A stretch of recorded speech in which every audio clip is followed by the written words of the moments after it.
নিয়োগের দাবিতে মালদা প্রেস কর্নারে সাংবাদিক বৈঠক করল মালদা জেলা প্রাইমারি নিয়োগ 2009 যোগ্য চাকরিপ্রার্থী মঞ্চ। সংগঠনের দাবি 2009 সালের প্রাথমিক শিক্ষক নিয়োগ প্রক্রিয়ায় জেলায় মোট 1331টি শূন্য পদ ছিল। এর মধ্যে প্রথম দফায় 700 জন এবং দ্বিতীয় দফায় 312 জনকে নিয়োগ করা হলেও এখনও প্রায় 400 যোগ্য প্রার্থী চাকরি থেকে বঞ্চিত রয়েছেন। চাকরিপ্রার্থীদের অভিযোগ, নিয়োগ প্রক্রিয়ায় ব্যাপক অনিয়ম ও দুর্নীতি হয়েছে। তারা জেলা প্রাথমিক শিক্ষা সংসদ এবং তৎকালীন শাসক দলের বিরুদ্ধে স্বজন পোষণ ও দুর্নীতির অভিযোগ তোলেন। মঞ্চের সদস্যদের দাবি, দীর্ঘ 17 বছর ধরে তারা ন্যায্য অধিকার থেকে বঞ্চিত। অবিলম্বে বাকি যোগ্য প্রার্থীদের নিয়োগ করতে হবে। তাদের হুঁশিয়ারি, যদি বঞ্চিতদের দ্রুত নিয়োগ না করা হয় তাহলে 2009 সালের সম্পূর্ণ প্যানেল বাতিল করার দাবি নিয়ে বৃহত্তর আন্দোলনে নামবেন তারা। এদিনের সাংবাদিক বৈঠকে উপস্থিত ছিলেন বহু চাকরিপ্রার্থী। সঙ্গে জয়েন হোক আর নাহলে প্যানেলটা ক্যান্সেল হোক, কারণ এখানে প্রচুর পরিমাণে দুর্নীতি করা হয়েছে। আর এর জন্য দায়ী হচ্ছে ডিপিএসসি। আমরা ডিপিএসসিকেই দায়ী করব, কারণ ওনারা আমাদেরকে এখান থেকে বঞ্চিত করা হয়েছে। আর 312 জন যে জয়েন হয়েছে ওটার যেন ভালোভাবে ভেরিফিকেশন করা হয়, এটাই আমাদের মূল বক্তব্য। প্ল্যানে ছিলেন, আর কেন বঞ্চিত, আজকে কেন প্রেসমিট করছেন?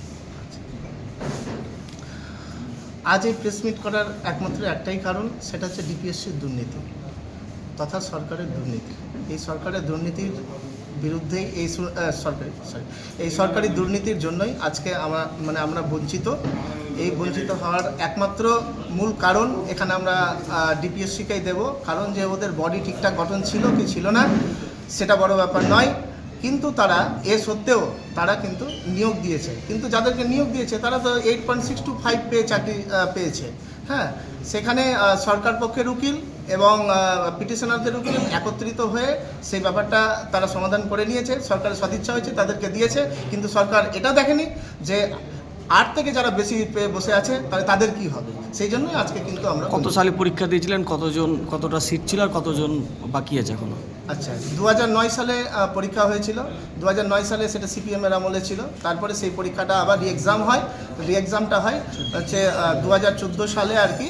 হ্যাঁ, সেখানে বলা ছিল 1331টা ভ্যাকেন্সির জন্য কিন্তু নিয়োগ হচ্ছে, কিন্তু পরবর্তীতে প্রায় 700টা ভ্যাকেন্সি ওটা পূরণ করেছিল। কিছু নন জয়েনিং ভ্যাকেন্সি ছিল, কিন্তু সেই নন জয়েনিং ভ্যাকেন্সিতে কিন্তু তারা আর নিয়োগ করেনি। এই পরবর্তীতে 2025 সালে তারা 312 জনকে আর এক্সট্রা নিয়োগ করে, কিন্তু এটা কিন্তু ছিল টোটালটাই ভিত্তিহীন। আর এক্ষেত্রে যেহেতু কাট আউট ডেট বেঁধে দিয়েছে, সেই জন্য আমরা কোর্টে সেরকম কোনো সুযোগ পাইনি বলার। তবুও আমাদের আইনি লড়াই জারি আছে।